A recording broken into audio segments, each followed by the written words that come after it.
Sam Vimes sighed when he heard the scream, but he finished shaving before he did anything about it. Then he put his jacket on, strolled out into the wonderful late spring morning. Birds sang in the trees, bees buzzed in the blossom. The sky was hazy, though, and thunderheads on the horizon threatened rain later. But for now, the air was hot and heavy, and in the old cesspit behind the gardener's shed, a young man was treading water. Well, treading, anyway. Vimes stood back a little way and lit a cigar. It probably wouldn't be a good idea to employ a naked flame anywhere near the pit. The fall from the shed roof had broken the crust. "Good morning," he said cheerfully. "Good morning, Your Grace," said the industrious Treadler. The voice was higher pitched than Vimes expected, and he realized that, most unusually, the young man in the pit was in fact a young woman. It wasn't entirely unexpected. The Assassin's Guild was aware that women were at least equal to their brothers when it came to inventive killing, but it nevertheless changed the situation somewhat.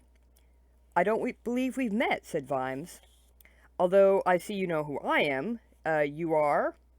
"Wiggs, sir," said the swimmer. "Jocasta Wiggs. Honored to meet you, Your Grace."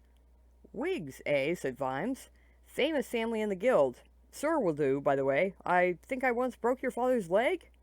"Yes, sir. He has to be remembered to you," said Jocasta. "You're a bit young to be sent on this contract, aren't you?" said Vimes. "Not a contract, sir," said Jocasta, still paddling. "Come now, Miss Wiggs, the price on my head is at least—" "The Guild Council put it in abeyance, sir," said the patient swimmer.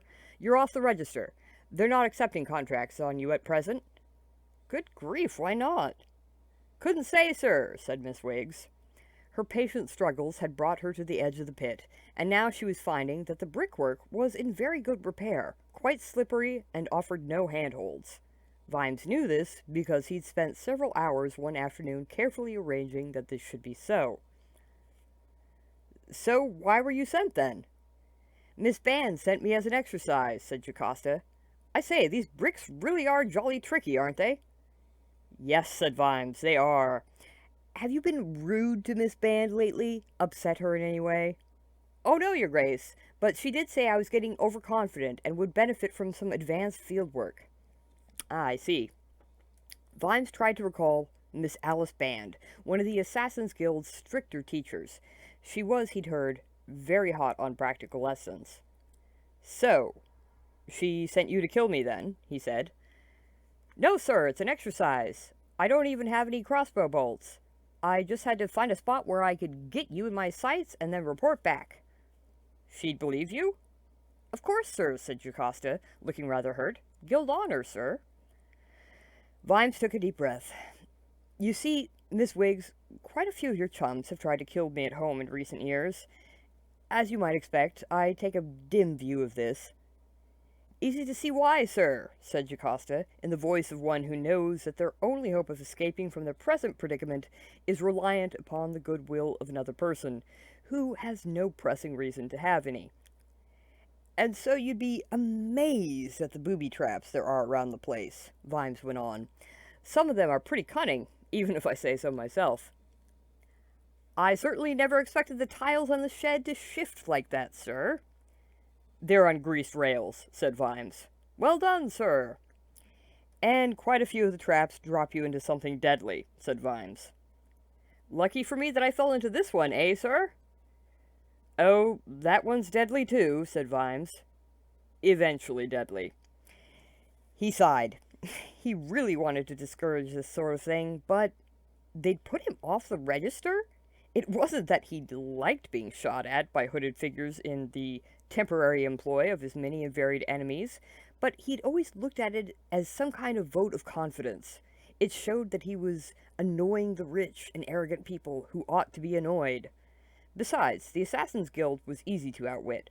They had strict rules, which they followed quite honorably, and this was fine by Vimes, who, in certain practical areas, had no rules whatsoever. Off the register, eh? The only other person not on it anymore, it was rumored, was Lord Vetinari, the patrician.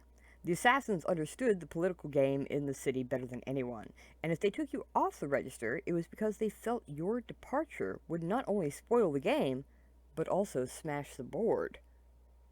"I'd be jolly grateful if you could pull me out, sir," said Jocasta. What? Oh, yes. Sorry. Got clean clothes on, said Vimes. But when I get back to the house, I'll tell the butler to come down here with a ladder. How about that? Thank you very much, sir. Nice to have met you, sir. Vimes strolled back to the house. Off the register. Was he allowed to appeal? Perhaps they thought. The scent rolled over him. He looked up. Overhead, a lilac tree was in blossom. He stared. Damn.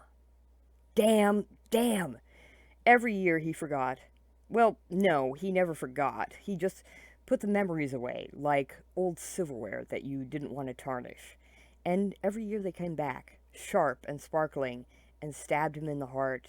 And today, of all days, he reached up, and his hand trembled as he grasped a bloom and gently broke the stem. He sniffed at it. He stood for a moment staring at nothing,